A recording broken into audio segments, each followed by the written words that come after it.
Selamat datang ke PTV 7 Production. Hari ini kami bawakan kisah bawang merah dan bawang putih dari zaman dahulu ke zaman futuristik. Seronok pula bersyair. Hai semua, saya Cik Bot. Kawan-kawan mesti pelik kan macam mana robot boleh bersyair? Walaupun dunia maju, kita jangan lupakan adat Melayu. Kawan-kawan nak dengar kisah bawang merah bawang putih? Tapi kali ni, lain sikit tau. Kawan-kawan akan saksikan macam mana kisah bawang merah dan bawang putih ni dalam dunia futuristik. Adakah pengakhiran merah dan putih sama di zaman dahulu dan zaman futuristik? Kalau kawan-kawan nak tahu, jom Cik bawa kawan-kawan untuk tonton dan dengar kisah bawang merah, bawang putih, kapsul kain drova. Pada zaman dahulu, Putih tinggal bersama Merah dan Mak Tiri. Putih selalu dibuli dan dimarahi oleh Merah dan Mak Tiri. "Mak, Merah, tolong jangan sakitkan Putih lagi," kata Putih. Sungguh kasihan hidup Putih. Pada satu malam, Putih bermimpi ibunya. Di dalam mimpi itu, ibu Putih berubah menjadi seekor ikan. Putih datanglah ke kolam ikan untuk berjumpa ibu. Keesokan harinya, Putih pergi ke kolam ikan untuk mencari ibunya. Tetapi malangnya, Putih terjatuh ke dalam kolam ketika ingin menarik joran. "Ibu, tolong Putih!" Apabila Putih terjaga, dia mendapati dirinya sudah berada di zaman futuristik di sebuah tempat bernama P Millennium. Putih berfikir dia sudah bebas dari Merah dan Mak Tiri.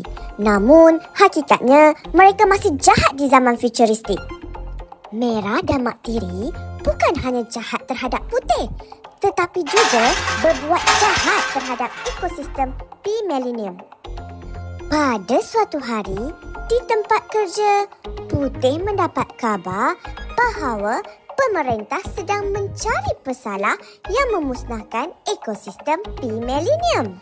Walaupun Putih sering didera, tetapi dia tidak sanggup melihat Merah dan Mak Tiri terus melakukan kejahatan.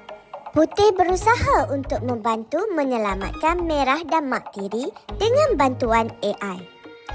Putih perlu hasilkan kapsul kain rova dan beri kepada Merah dan Mak Tiri supaya mereka berubah.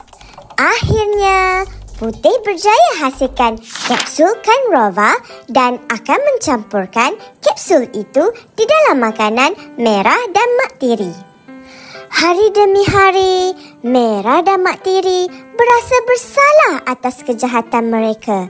Merah dan Mak Tiri akhirnya mengakui kesalahan mereka merosakkan keindahan P Millennium. Merah dan Mak Tiri dihukum atas kesalahan yang dilakukan.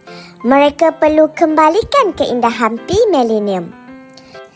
Akhirnya, P Millennium menjadi indah kembali.